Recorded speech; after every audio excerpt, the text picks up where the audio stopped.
Inside New Orleans Sports with Eric Asher is underwritten by... At Villere's Florist, we deliver the magic of flowers 7 days a week to the North Shore and South Shore in the New Orleans area. Whether it's for birthday parties, baby celebrations, Villere's provides colorful floral displays for all. With a store full of fresh-cut flowers, exotic tropical flowers, orchids, roses, and even fruit baskets, our goal is to make your vision a reality. Villere's Florist, proudly serving Louisiana since 1969. Dave Miette Insurance Agency. Auto, home, flood, business, 504-556-0809.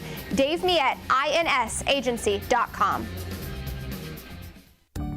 CNC Drugs is a family-owned pharmacy that's been serving Southeast Louisiana for over 50 years. Whether you need help taking care of an elderly family member, a growing child, or even a pet, CNC provides patient-centered care for your entire family. CNC Drugs, large enough to serve you, small enough to know you. Locations in Mandeville and Araby.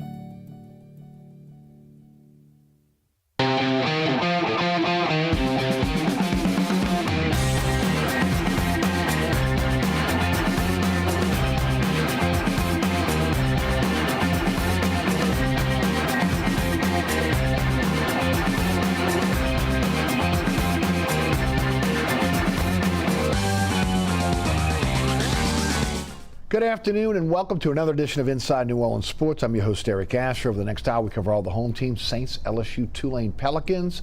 We got a great panel to break it down for you. Garland, Gillen of Fox 8 Sports, Brett Martel, the Associated Press, are on our panel today. Guys, welcome back to the show. Good to have you. Good to have you guys as a tandem. We had that a few times. So again, great. You know, you guys are great friends, and looking forward to having a great hour of sports talk. Before we get started, Garland, first of all, great interview with Brian Kelly. It was fantastic on Fox 8. I'm sure it's on Fox 8's website as well. Oh, yeah. Tell the folks a little bit about what's going on over at Fox 8, all the great programming, and again, congratulations on that interview. Yeah. Brian Kelly's always a great interview, one-on-one interview. I actually got up at 5 a.m. this morning. Right. LSU practice for their second time spring ball at 7:55 a.m. So.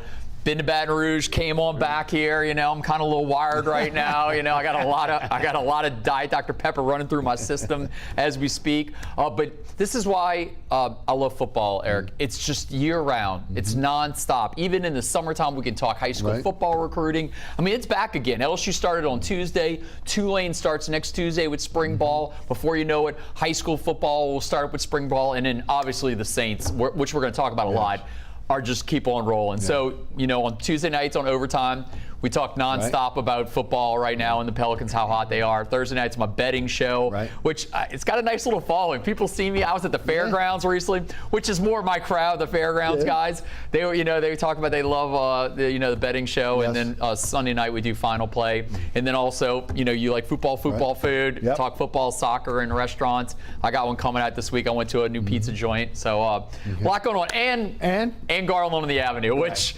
Apparently is very popular with high school kids on TikTok, because I see kids all the time and they tell me how much they love Garland. It's a renaissance man. I'm on everything. Well, people are like, you're on TikTok? I'm like, you got to be these days with television. I'm on Facebook, TikTok, X, and Instagram. I'm on it all. Oh, and by the way, the Pels are on Fox 8 this week. Yeah, Friday night, they play the Sixers. Pregame shows at 5:30, games at 6.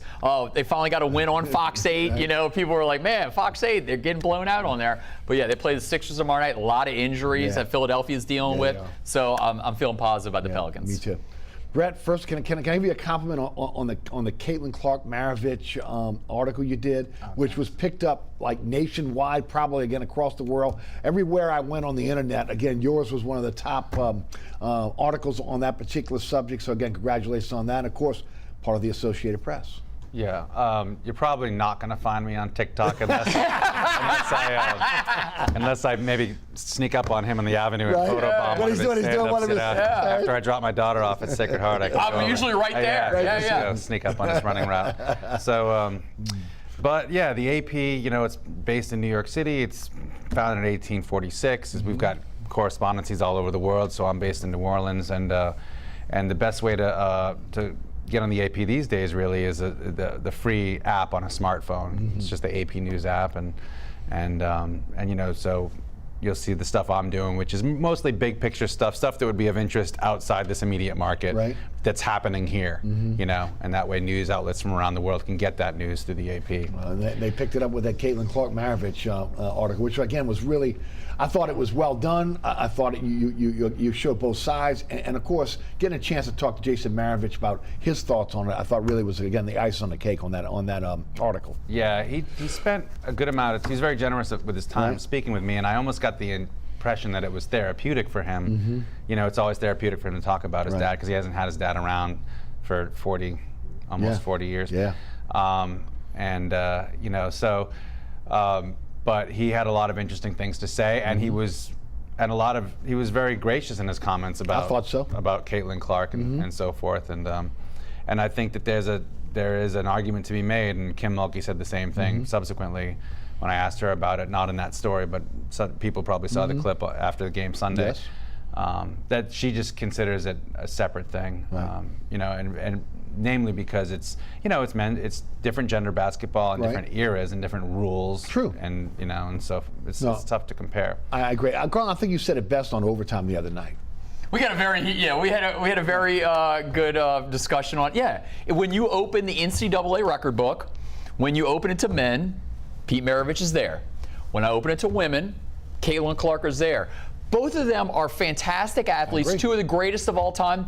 But as Kim Mulkey also said, and I said on Tuesday and every time, it's separate. It's two separate things. Right. But in today's world, everything has to get blown up, you know. And it was smart by Fox. They pumped up that Caitlin Clark was breaking the record on a Sunday. Right. I mean, the ratings were through the roof. That she was breaking Pete's record. So I understand that what they got a job to do.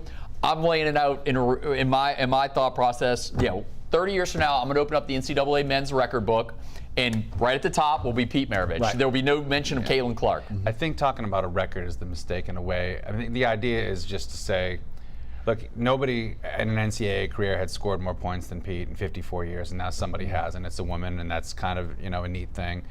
It shows how far women's sports have come. And I thought, you know, like, for example, ski racing, World Cup ski racing has handled it similarly when Michaela Schifrin passed Ingemar Stenmark, who had been, you know, the Swedish racer. You don't get that normally on this show. So this is a first. This is a first. Well, you bring someone on who grew up in Maine and was a ski racer, you're gonna get some of that. So, but finish the thought. Yeah, finish the thought. Right, but yeah. So I get the idea that you want to kind of to make note of it somehow, right? Even if you're not using the word record, you want to make note of, well, what Michaela's done is she's won more races now than any other man or woman ski racer at the World Cup circuit, just like what Caitlin Clark has done is score more points than any other man or woman in an NCAA career. But obviously the circumstances are different. Well, you pointed out in the article, right? Yeah. 3-point shot was not around then. No shot clock, and the inability to play as a freshman. And that's far huge. Fewer games. She did it in 130 games, and his was 83. Right. So it's almost like 50% more games. Right. I mean, you know. And of course, I heard Juan talking the other day about maybe Pete couldn't make the 3-point shot, but which again I almost fell out of my chair. But because that's Juan's job is to be the contrarian. Okay. If everybody goes one way, Juan goes, you know what my move is? I'm gonna go the other way. Maravich was shooting for the logo. Well, long before Curry was. And I put that in my story too, where Dale Brown was talking about how him and Sam King, the former Baton Rouge journalist, went back and tried to look at the official score sheets to see, you know, where they list the footage of each jumper, and anything over 20 foot, you can basically add a point. That's right. So they figured out it would have been closer to 54 points a year, at least for one season, instead of 44.2. Just look, first of all, for those of us that grew up in that era, they got a chance to see Maravich. Again, I was really young when he was at LSU, but again, when he came to the Jazz and was here again playing for 4 years but from Loyola Fieldhouse to the Municipal Auditorium to the Superdome, it was an amazing time to watch Maravich again be a magician on the floor here in New Orleans. And I think that's why a lot of people in Louisiana really were very, I don't want to say upset, but they were almost coming to Pete's defense, you know, because there is so much love for Maravich here. Yeah, no, I definitely just have a great respect for Caitlin and what she's done. Me too. But I mean, I just thought it was always separate things, and I don't, you know what, 30 years from now, 40 years from now, I don't really know if we'll always remember Pete and his record there. I think his record will stand forever on the men's side. Well, I mean, it was close. Was it Antoine? I'm trying to think. Yeah, the guy from Detroit Mercy, but he did it in five years. Right, and that's the only thing you worry about is the COVID year now with 5 years, right? We'll see. Look. It's a record that was a lot of people didn't think would be broken. Obviously, she's done it on the women's side. I kept saying apples and oranges. I thought you articulated it very well the other night. It is two separate records. In the record books, it's two separate records. We give her props for doing it, but again, it is what it is. What I found refreshing is, and maybe this is a transition into your next topic, I'm not sure, but no, it could be what I found refreshing is that I thought, just knowing how social media is these days, that when I wrote that story, even though I would have stood by it, and I wasn't putting my opinion in the story at all, I was just saying, look, some people feel this way about Pete, especially his son, but also, his former teammate and, Dale Brown and so forth. I thought I would just get a lot of hate coming back at me in social media from the Caitlin Clark hardcore fans, and I just didn't really get any. Right. So I thought, well, either nobody read it or no, but I think a lot of people read it. Yeah, people read it. I got a lot of comments on it. I think people were just able to view it objectively. I thought you were very fair in the article. I really was. I'm biased. I'm sorry. I'll say it. I'm biased toward Maravich, but it is. Again, that was my idol growing up. So it is what it is. But a great transition, Brett Martel, to the internet, and again, what was reported today by Jeff Duncan of the New Orleans Times-Picayune, about advocate and, of course, contributor to Fox 8 Sports, Michael Thomas being released by the Saints, $20 million dead cap hit, if I'm correct on that. You and I talked before the show. Let me start with Brett here. It's not something we didn't anticipate.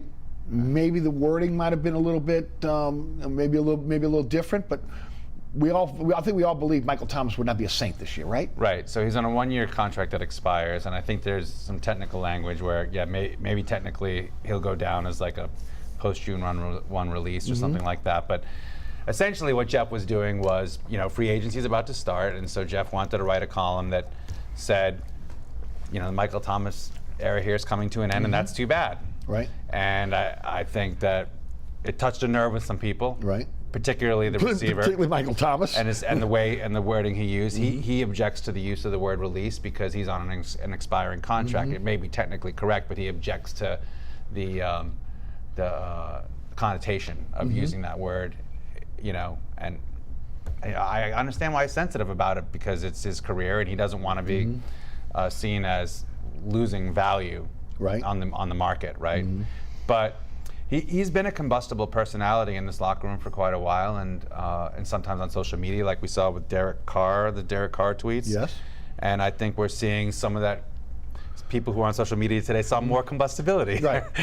So that's the way I'm going to put it. For a guy that might be worried about his next stop, that combustibility again might have a general manager thinking twice about wanting to bring him in the locker room. But that especially with all the injuries. What's your take?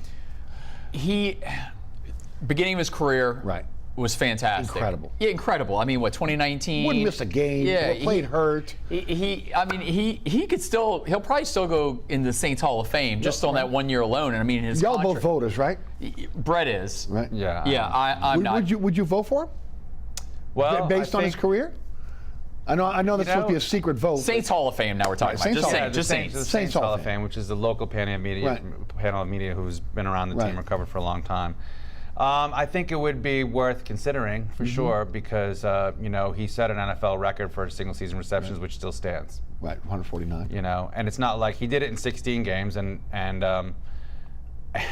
it's been a 16-game season for a long, long time. Yes. So you know what I mean. It's not like he just went from 14 to 16 and then he set a record or something like that. Sure. So and now it's a 17-game season and no one's passed it, right? And people are passing the ball all over the place. Right. So it's clearly an extraordinary season. And he was integral in helping them get to the playoffs for several years running before they went into kind of a rut, which coincided with his injury, which tells you how good he was. So it's definitely something to talk about. It would be a really, really good debate and an interesting debate. But I mean, there's probably some people in the Hall of Fame already who were not as influential or as good as he was. It's just that the team you had to get someone in there. The team wasn't really good the first 20 years. Right, that's right. That's no doubt. So. But finish your thought, please. I'm sorry. So he definitely has the credentials to go down as one of the greatest wide receivers in Saints history. But the back in his career, he had injuries. I mean, he got suspended for a game for sucker punching GJ. And then when you thought he was going to finally come back, he gets injured again. He's only played, 13 games in the last 3 seasons. He can't stay healthy. And then I think he's exacerbating the situation by his social media post. I don't understand why he's doing this. He just needs to stay off social media. It's been one of his one of the things that's kind of like, I think, held him back, is if he would just kind of be a locker room guy, just stay out of the social media. But he just can't help himself. I think he's injured a lot right now, so he has just nothing to do. He's just sitting there, and his hands are just. You got to do something, And it came out today. I mean, he had some very choice words about Jeff Duncan that, to be honest, I don't think he'll regret. That's just the way Michael is. Yeah, but he also blew up at that construction crew in his neighborhood, and ended up getting arrested. I mean, so the year was. It's been a tough one. It's been a tough year. Yeah. No doubt, especially publicly. We talked before the show in the green room. You believe there's language in the contract that allows them to do a post-June 1st on him. The reason why I asked that is, look, there's a $20 million dead cap hit here. Saints are about $9 million over the cap still. They've got some other players that they can work the restructure to get under the cap. But then they got to create cap room as well. They were prepared for this. The question is this a post-June 1st cut where they can split that $20 million over 2 seasons? Especially because my next question is going to be about Marshawn Lattimore, and that's a $45 million dead hit, a dead cap hit. So again, Garland, thoughts? Well, there's definitely, going back to what Brett said, he doesn't like the word release, but I think it's in the contract where the Saints had to either release him or they had to rework him. Right, by the first day of the NFL New Year, right? So in actuality, so maybe that's not, but they can designate him as a post-June 1st cut. They can designate it as a post-June 1 release, but they have to release him if they don't extend him. That's my understanding. That's right. That's what I understand. Yeah. So this was not something that was unexpected, right? No, we all trust me. I mean, everybody. I mean, I didn't think he was going to come back, and we definitely didn't think he was going to come back after the card tweets where he just literally burned the bridge to the ground. I think that was the final straw. You can't trash your own quarterback, and I think Derek Carr went on a podcast after the season and said, "I really wish you'd have came to me with all these, all these thoughts," but he can't help himself. He's got to put everything out there, and good luck to the new team. Well, does he play again? No doubt he plays again. Okay. And he's probably only going to go to a contender. Right. Like he's not going to. He's not going to Denver. I mean, Michael Thomas got suspended by Sean Payton. Yeah. I doubt it. Yeah, no, he's going to go to a contender, and I don't see the Broncos as a contender. Okay. He's going to go to one of those top 10 teams and try to make one more run. I mean, he's just a role player now, but he can be a good role player. No, he could have done it here. Yeah, he's still a role player. Yeah, he still has some tread on the tires. He's a great guy to have on 3rd and 8 or in the red zone. There's he makes very, very difficult catches, but he has to be healthy. He has to be available. And he's got to be a good locker room guy. He's got to be better, probably. Right. I mean, than what it's been, He has been. But the Saints, I mean, Derek Carr was just the wrong guy to criticize right now. And I know that probably a lot of fans related to, I mean, they were booing the quarterback, and so they were. But the thing is, the Saints are heavily invested in Derek Carr, especially the head coach. Well, he was all in. Yeah, I know. He helped recruit him, supposedly. He did. So that was really not a good turn for him in terms of encouraging the Saints to wanting to hold on to him after he was also injured and got arrested and ended up not having a very productive year again. Garland, the other one is Marshawn Lattimore. Again, the option bonus now that would give them the opportunity to be able to trade him. Again, if they don't trade him, that's going to kick in probably after June 1st. At that point, and then I'm sorry, when the season starts, then they'll have 5 years to be able to amortize that bonus. It's a $45 million dead money hit. Okay, if they trade him before June 1st. That's why, again, I do not believe if they do trade him, they will trade him before this draft. I'm of the opinion, don't trade the guy. Hold on to him. What are your thoughts? Well, I mean, behind him, you're going to have to probably move Alontae Taylor back to the outside. You're going to have to re-sign Isaac Yiadom. You got to do that, right? Yeah, and who else you got? I mean, Adebo's on the other side, obviously, who I think is very strong.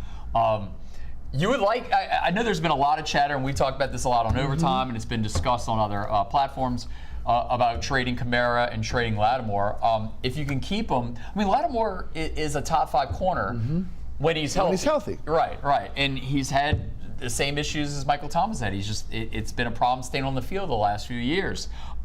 If I were the Saints, I would not want to get rid of him. I don't know what the relationship is off the field between Mickey Loomis and Marshawn Lattimore. Lattimore doesn't talk a lot to the media. Right. He kind of stays very quiet. He's the anti-Michael Thomas, even though they both went to Ohio State. So you really don't get a read on what he's thinking. I would no doubt want to keep him.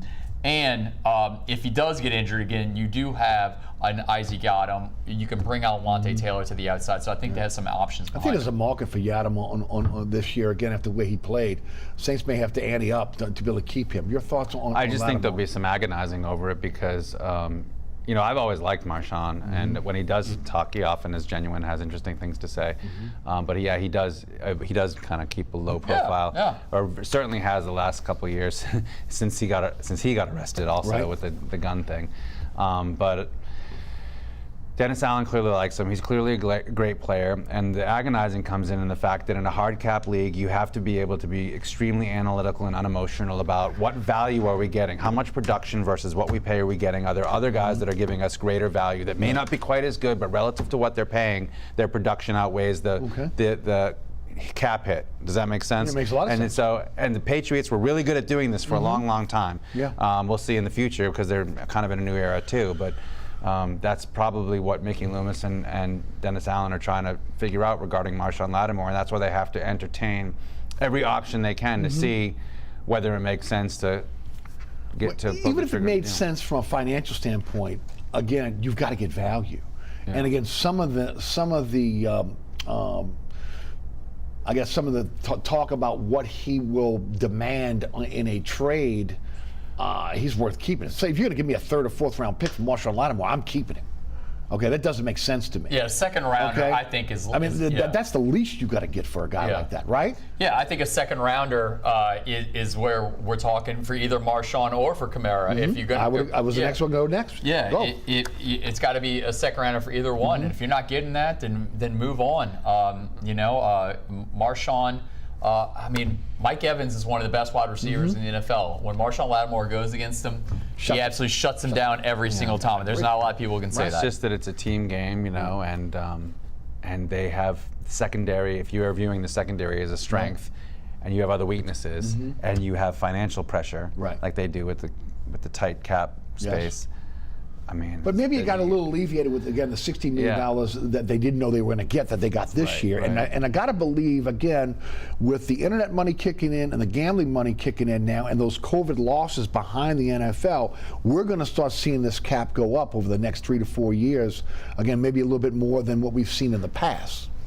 $30 million it went up this past season? Yeah, Kai Harley and Mickey Loomis are laughing. They're thinking this is child's play to get under the cap after what they've had to deal with during the COVID years. Guys, let's talk Clint Kubiak, your thoughts on him as offensive coordinator, and then what this offense will look like in your opinion this season. Why don't you go first, Garland? I would think more play action, more 3-step drop, and get it out.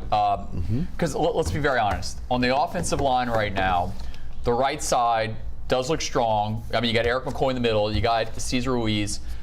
You hope Ramczyk, has dealt with some injuries. You hope he's back. But the left side right now, are you going to re-sign Andres Pete at left tackle? Can you? Yeah, they're going to. Because there may be a market for him now after the way he played this year. A guy that can play multiple positions on the offensive line, there's a market for a guy like that. Yeah. So you don't know if you're going to get Andres Pete back. Right. Left guard, are you going to put in James Hurst? Is this the time for Nick Saldiveri to shine? Obviously, they're having their doubts on Penning, Trevor Penning. So you're going to have some problems on the left side of the line. Now you're probably going to try to free that up in the draft, getting a left tackle in the draft. So you're going to have a new piece on that side. So it probably would be a smart move that Derek Carr's not doing 5-step drops there and getting lit up by edge rushers. Right. So I think that you do a little, play action, which always can hold the guys in, get some motion, get them moving around, and I think they're going to do quick 3-step, get that accuracy up. I think that's when you see the offense, and I think the run game's coming back this year. Me too. I think if Kendra Miller can stay healthy, and I think Alvin Kamara does stay, and you got Taysom Hill in his multiple roles. So I think that's some of the things you're going to see in Kubiak offense. Carl?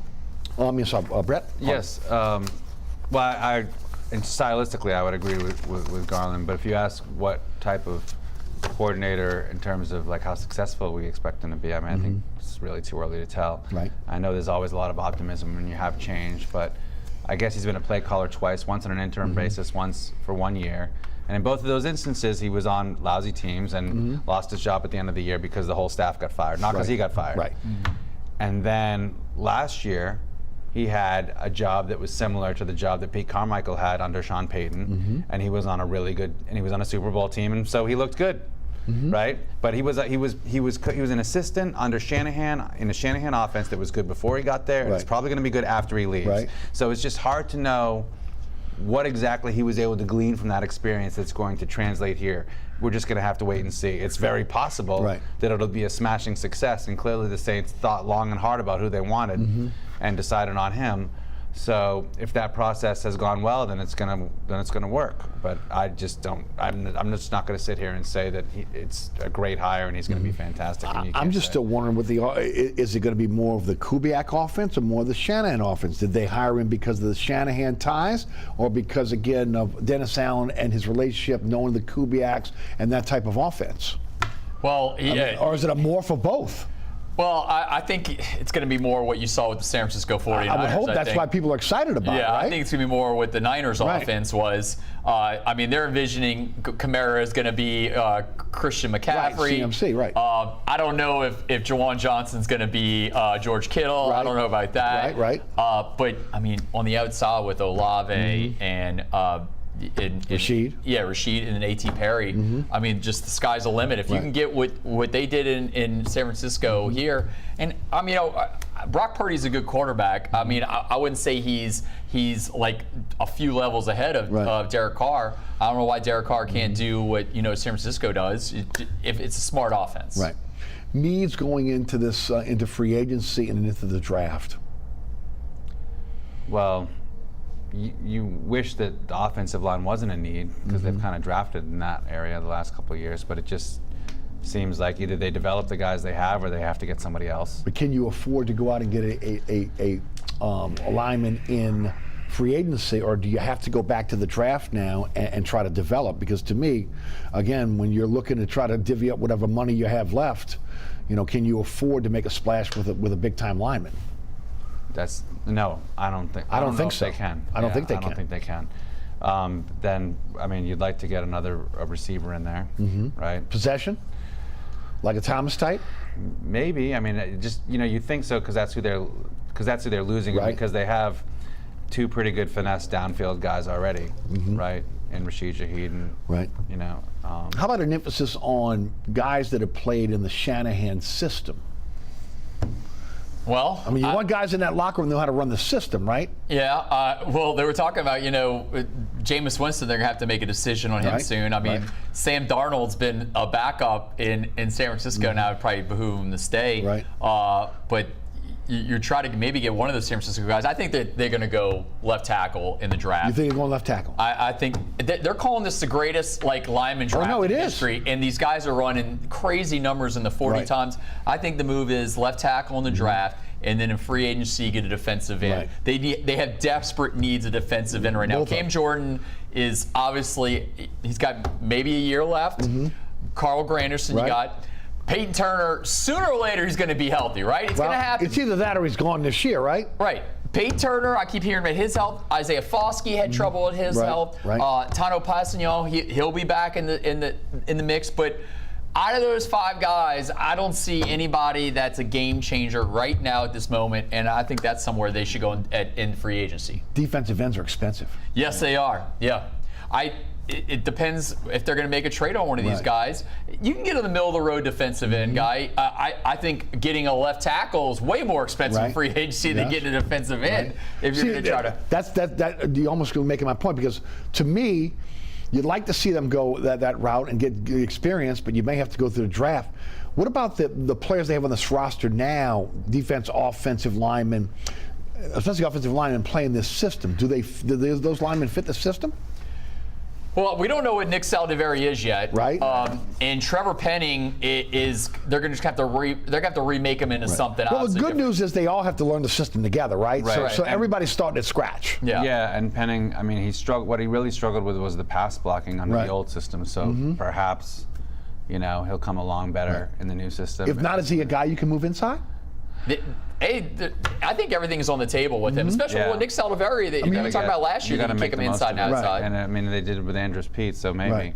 And he should be more maybe amenable or flexible in his thinking in terms of getting on the field after he struggled the first 2 years as well. And he should be eager to do whatever they need him to do. So, so we'll have to see. But I'm with Garland on that. I mean, if they have a really good opportunity. Defensive line. On offensive line, you go for that.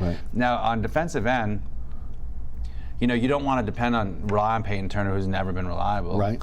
But he has shown flashes of being good, and if he can finally figure that out. And then Cam Jordan, I think there's a good chance he'll be, I'm not predicting he's going to be better, but there's a good chance that he'll be better, significantly better next year than he was this past season. Because of the injury? For 2 reasons. Yeah, he's changing his whole off season, but I think this past season was a big wake up call for him. He went on, I don't know if you remember, he went on like a couple month vacation to Spain I remember. With his wife and kids and stuff, and it was supposed to be sort of an immersion thing, and it was great. I mean, it sounds fantastic. I don't hold that against him at all, and he doesn't regret it, but he just feels like after the year he had and what a struggle it was, both with his health and his production, he sounds like he's recommitted to being like all in on the off-season training here in New Orleans the entire off-season, and coming into next year, like he needs to try to make it the best year he can possibly have. And so I'm curious to see how that pans out. Right.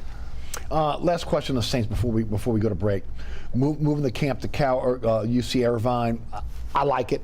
Guys, I mean, look, I know y'all going to be on the beach, so you like that part of it, but I'm talking about from a football standpoint. Garland's got this big smile on his face because he knows he's spending a couple of weeks in California.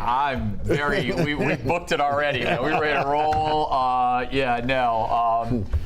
think it makes sense. If anybody went to Saints training camp, they had to start inside and then come outside, and they were forced to come outside because the fans were there, and these are season ticket holders. They expect to be out there.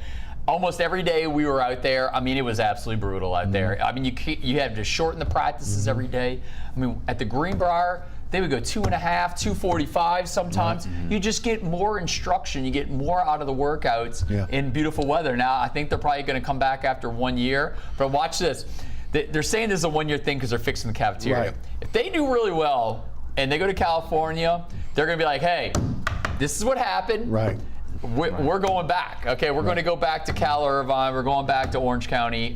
So I think it's a very smart thing. I think that the Greenbrier got a very bad rap. Everybody thought it was a country club. But it coincided with a time when Sean Payton was kind of off his game as a coach, and he would tell you that. Right.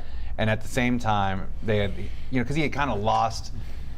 He had taken his finger off the pulse of the locker room, and they ended up with a lot of players. Like they had always emphasized character and culture, right. and it got away from him. They had kind of taken it for granted. Yeah, I thought he was distracted. And it could have been too. By a former Miss West Virginia. Yeah, right.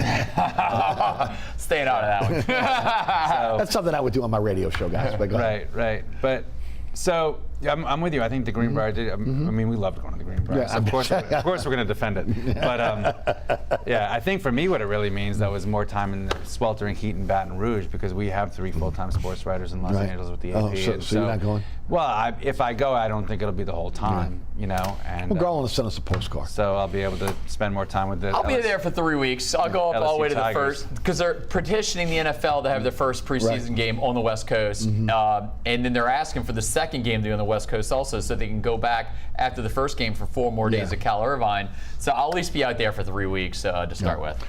My director is very, very patient with me right now because I'm way over. So let's take a break here. We come back. We'll talk Pelicans. We'll get into the collegiate game as well. Brett Martel, the Associated Press, Garland, Gillen, Fox 8 Sports are our guests. I'm Eric Asher. You're watching Inside New Orleans Sports.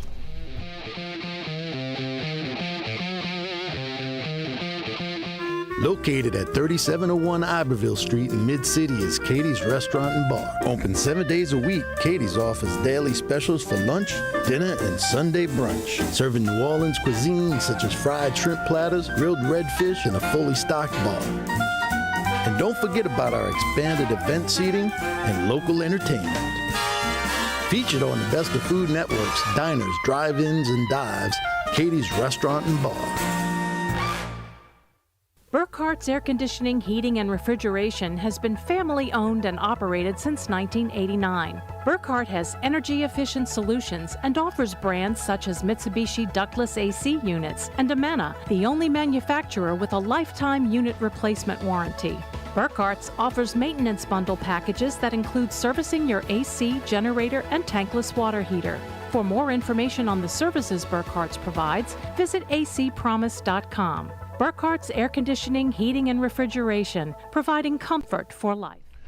Welcome back to Inside New Orleans Sports. I'm your host, Eric Asher. Garland, Gillen, and Brett Martel are our guests. Guys, Pels, I think, to me, they're playing really good basketball. But again, this is such crunch time for this team going down the stretch here.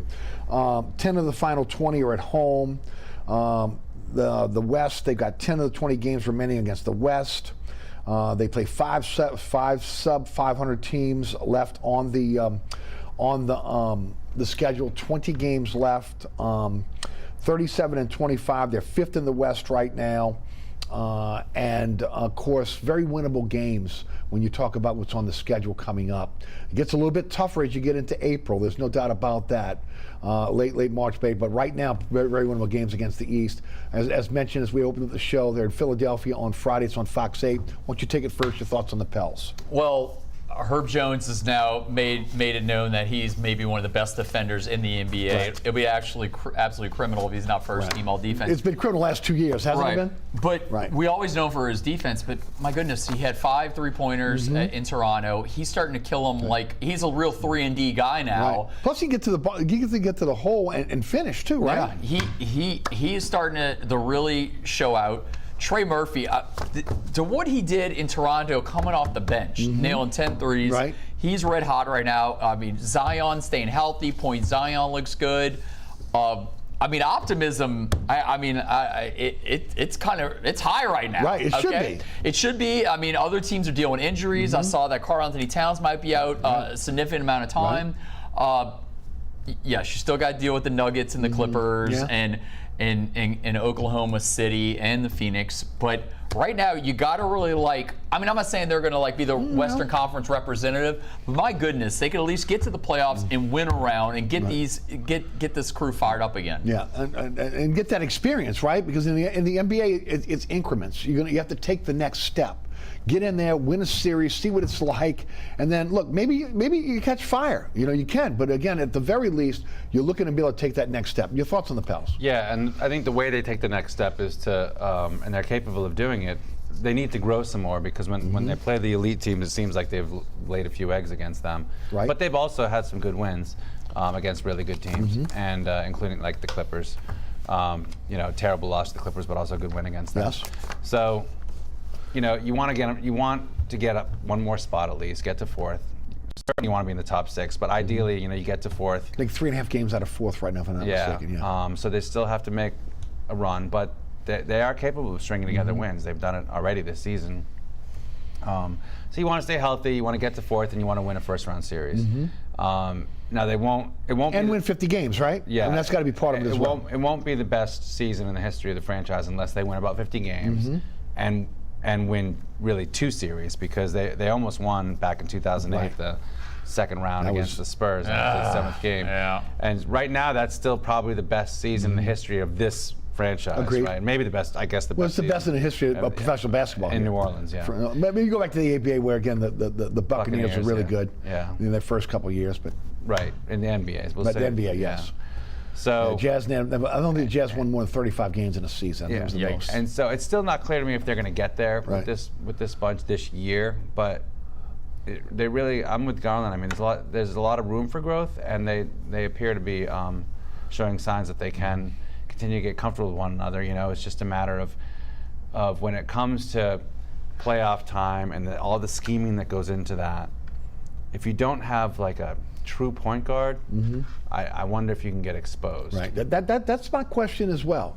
Does the point forward position work when you get into the grind of a playoff series where, again, teams have the ability to game plan for you from game to game? And the defense gets tough, and things get it's a different world. Does it work? I'd say this. I mean, Point Zion is definitely a weapon that can be definitely used. C.J. McCollum, he can definitely not only hit from three, but he can distribute. Brandon Ingram, I mean, he makes it dangerous. So they got some ball handlers. You gotta. The only thing I think that hurts the team so far has been the Dyson Daniels injury, but I feel like they've just picked it up. I mean, this defense is absolutely vicious right now. And then you got Larry Nance Jr. When it's behind Jonas. You got to like everything going on. I really do. Look, and I don't want to get too far ahead of us because, again, look, there's a different world when you get into the playoffs. But again, you like the way they're playing. Brandon Ingram is proven he could be a 3-level scorer now. What Zion's done in terms of handling the ball, you like again Murphy getting to the hole. Also, again, same thing with Herb Jones. These guys again have now a more complete game. And again, this team, when it defends, okay, they can play with anybody in the NBA. When they defend, it just creates so much more on the offensive end for them. It does seem like Zion's a better defender this year than he Absolutely, ever has off the ball defender. Yeah. Which means you can see because he's in shape, right? And it actually seems like Ingram is too. He's realizing, I think, that his wingspan allows him to really affect a lot of shots if he's enthusiastic about it in crunch time.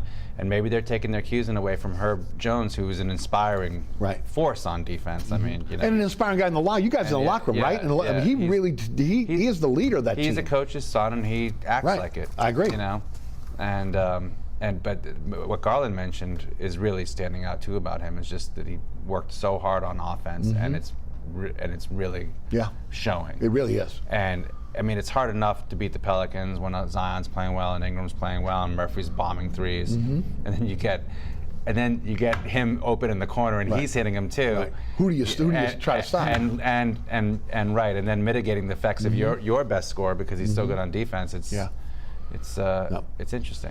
Look. I think that the city should be excited about this because they're really playing good basketball and they really got a real shot here. Not to win a championship, but to get into the playoffs, maybe win a series and take that next step. Let's talk women's basketball for a moment. Again, the LSU women 26-4, 13-3, second in the SEC. They're 8th in the nation right now. They're the 2nd seed in the tournament. They play on Friday. Your thoughts on Mulkey's team? Well, going into the season, they had a lot of NIL imports, and they were having trouble melding together. Okay, Nisa Morrow from DePaul, Haley Van Lith from Louisville. Obviously, they lost to Colorado in the opener, got smoked by South Carolina, lost some other games on the road. I think finally, though, they're starting to put it together. I think Anissa Morrow is getting more into the flow, and Haley Van Lith came in there. She wasn't really a point guard. I think she's finally figuring that out. You're going to get a double-double every time from Bayou Barbie there. She's just guaranteed she's going to do it. I think they're coming together at the right time, which is what they did last season. I'll be intrigued to see, they're the 2 seed in the SEC tournament. I'll be intrigued to see if they can get to that championship game, which I know Michaela Williams, rookie sensation, freshman. I know she's dealing with plantar fasciitis right now, but she's made every game until the last one. But we debated this the other night. I think hold her out in the SEC tournament. I agree with you. Yeah, the main thing is to get ready for the NCAA tournament, and I think that team can win a few games without Michaela Williams. But if she's there, and if she's healthy, and they go to the weekend to play South Carolina, that's like a bring your popcorn game. That's going to be intriguing to see. But I think they're right in the mix where with South Carolina and Iowa and a few of those other teams to win it all. It's projected second seed in the tournament as well. Yeah, well, I mean, they actually had South Carolina on the ropes, if you remember. Oh, you're right. Yeah. But they did down the stretch though. South Carolina just blew right past them because they had a shooter that got really hot, and Angel fouled out too, right? Yeah, she did. But I remember early in the season they did have some bumps in the road. Obviously, I mean, when Angel got suspended and stuff, and I'd go to the Maravich Center, I'd be joking with some of the LSU officials. I said, "You got to tell me if Andy Cohen is here scouting out a new show called The Real Women's Basketball Players at Baton Rouge, because I'll be looking for him." They definitely underachieved in some spots. and they're still, I think, adjusting to how to play with one another.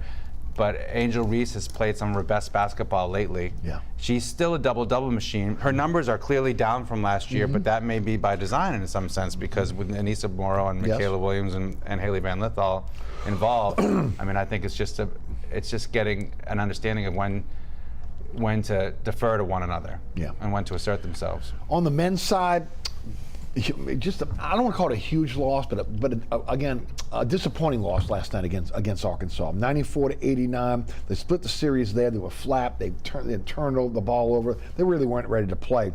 They're 16-14. They're 8-9 in the SEC now.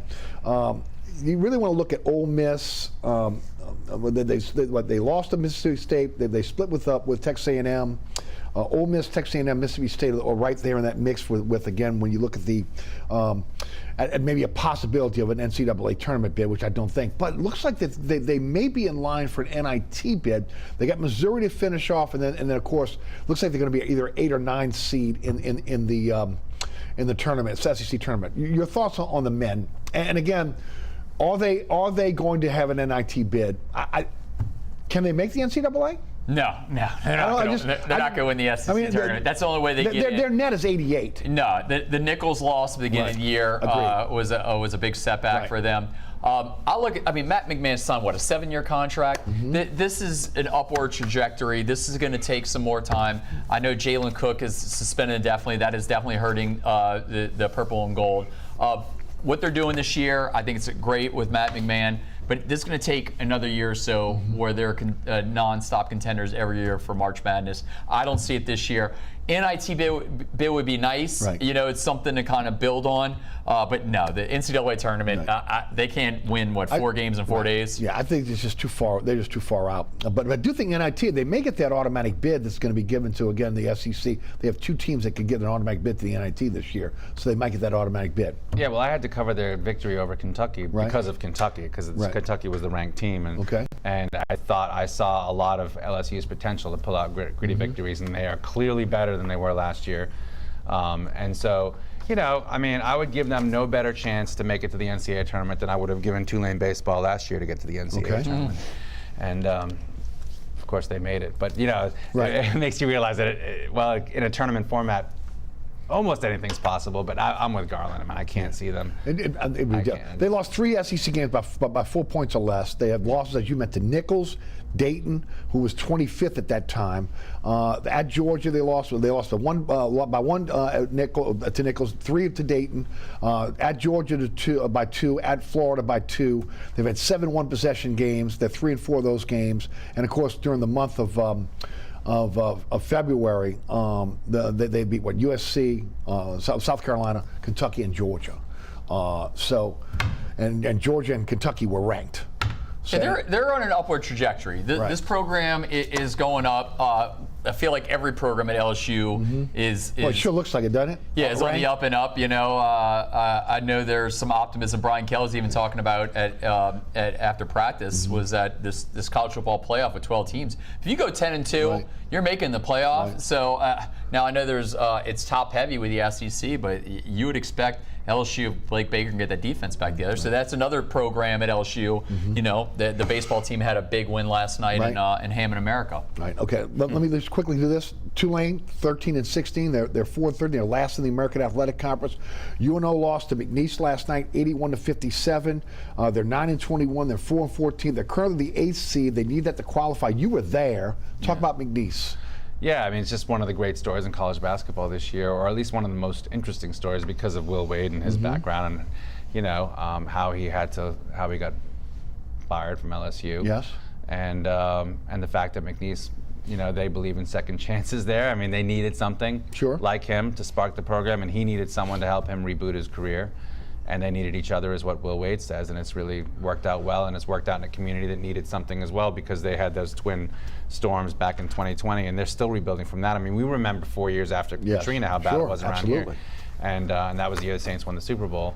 4 years after Katrina. Well, they're 4 years after their double hit, and their arena's finally rebuilt since last season, and now that's the thing to do in town is go see McNeese basketball, and they've got 28 victories, and if they get to 30.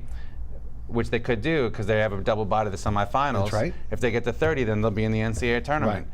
But Even if they lose the Southland, because how do you leave a team out that's got 30 victories? well, if they lose the Southland final, they'll have 29 They have victories, 29, right, but still. I think they could, the Southland, I don't know. It's tough to take two teams from It's the usually a Southland. one-bid league. Yeah, So, I it would be. Will Wade has already told his guys that he thinks that unless they run the table in They the don't tournament, make that they shouldn't expect to make it.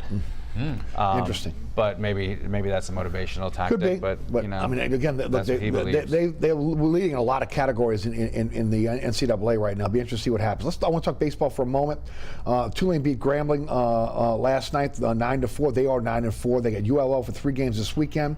UNO again beat South Alabama last night, 7-5. They're 8-4. They got 3 games at Florida State this weekend, and of course LSU last night with a huge last inning win over Southeastern 4-3 in that comeback. They were down 3-1. What 2 outs? Final pitch. Right, 2 outs in the 9th inning. Yeah, and Paxton Kling delivered. I've already told Madeline Adams, she's our big LSU baseball reporter. Yes. They're going to be spending probably another summer in Omaha, Nebraska. I mean, Luke Holman is slid in there and 18 innings pitched. Right. He's given up no runs. I mean, he's putting up Paul Skeens' numbers right now. So you got your Friday starter locked in. They're hitting the ball right now. Kid for St. Paul's last night pitched well, right? Anderson, they got everything. I mean, it is an embarrassment of riches with the purple and gold. I think they're number 2 in a lot of the polls. Wake Forest, former Tom Walter, former UNO baseball coach, has the Wake Forest Demon Deacons looking strong. LSU, I think they're on their way to possibly winning another national title. I think everything's good for them. Up there in Baton Rouge. Loyola men and women are in the NAIA tournament. The goal win last week, 18-6 over Old Glory. They got Anthem RC. I had to look that up. They're out of Charlotte. You're hitting everything today. I got to hit everything. You were just this is a cornucopia of sports today. Yes, it is. They're at the gold mine this weekend. But I want to get to this because you were there this morning. Okay. LSU spring. Talk about it because Tulane starts spring next week. LSU spring. They got a quarterback. Okay. It's crazy. That's not one of the big stories right now at this camp is that, oh my goodness, how are they going to replace the Heisman Trophy winner?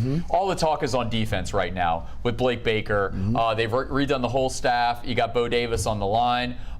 You got Corey Raymond on the back end trying to bring back DBU. That was a big question I asked Brian Kelly the other day. I mean, DBU is that moniker is dead right now in Baton Rouge. The days of Derek Stingley Jr., Tre'Davious White, Jamal Adams, Patrick Peterson, Tyrann Mathieu, those days are long gone. Can Corey Raymond get it back? I think he can with recruiting. Right now they got Jabari Antoine, who's one of the top corners in America. He's at Westgate, which is in New Iberia. He's got him coming next year. They got the #1 class in America for 2025. So I think that Blake Baker in this defense can make Harold Perkins a star once again because obviously last season he kind of did not fulfill his potential. So I think that they can go back on defense. You got Greg Penn, Whit Weeks. And then on offense, Kyron Lacey, go on LSU football Twitter, the first practice. I mean, they made it make it look like he's going to be a first rounder next year. Kyron Lacey was catching everything in practice, and he got the 2 transfers coming in, JT Daniels and Xavion Thomas from John Eric. There you go. Rhett? Yeah. With Garland, I mean, Garrett Nussmeier, it's about time for him to get his chance. And the thing is also, you say it's not being a big story that they have to replace the Heisman Trophy winner, but this is a program that won 2 national championships with Matt Flock and Matt Mock